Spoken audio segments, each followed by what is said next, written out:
Now, it's quite hard for me to stand up in front of you for 20 minutes because I don't know if you can detect from my accent, I'm an Irishman. It usually takes us 20 minutes to say hello. So I'm going to struggle with this one, so I'll try my best. At the age of 33, I was a 19-stone violent drunk. Nobody wants to be a 19-stone violent drunk.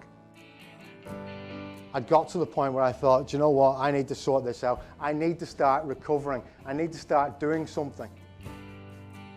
Just getting sober was the easy part. Staying sober was going to be difficult. And a friend of mine had suggested something to me. He told me about this thing, you probably have never heard of it. He told me about this thing that might help. It helps with depression. It might help with my addiction. It's the craziest idea I've ever heard. It was a thing called running.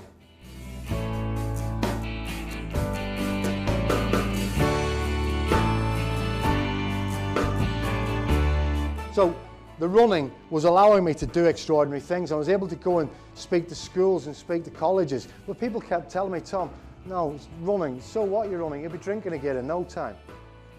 You're just small. You're just a drunk that got sober.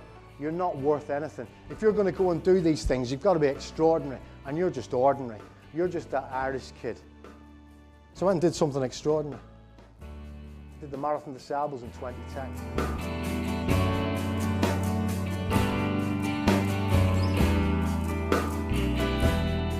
I arrived on the start line of the Marathon des Sables in April 2010. I was Tom Fitzsimons, the drunk, the drink driver, the waste of a life. 7 days later, and 155 miles further through the desert, I was Tom Fitzsimons, the finisher of the toughest foot race on earth. I was Tom Fitzsimons, the human being, and I hadn't felt like that for a long, long time.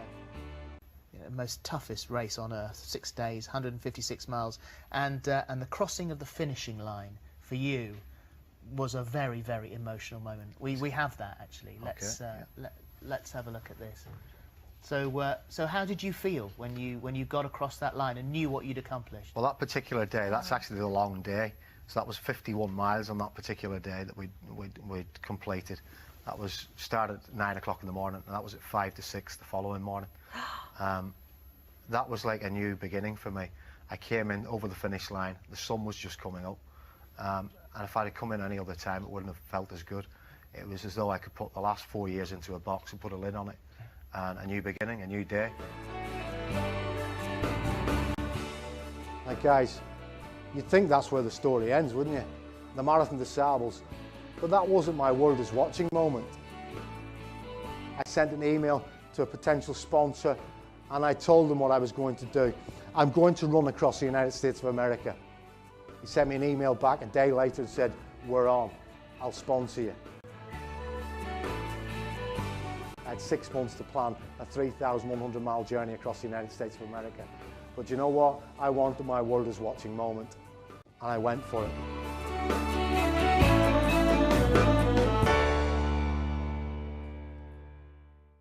I ran across Bay Bridge 6 miles into the run and realised I was lost. 6 miles into a 3,170 mile run, I was lost.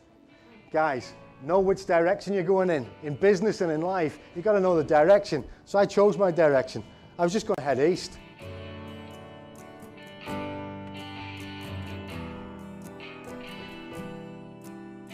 And I arrived in New York City on August 27, 2013. That date was significant for me because that was the day of my sobriety. August 27, 2013, I ran across the United States of America and I was 6 years sober. I'd gone from being a guy who couldn't get out of bed without a pint of lager in his hand to being one of less than 100 people and only the second Irishman to have run across the United States of America.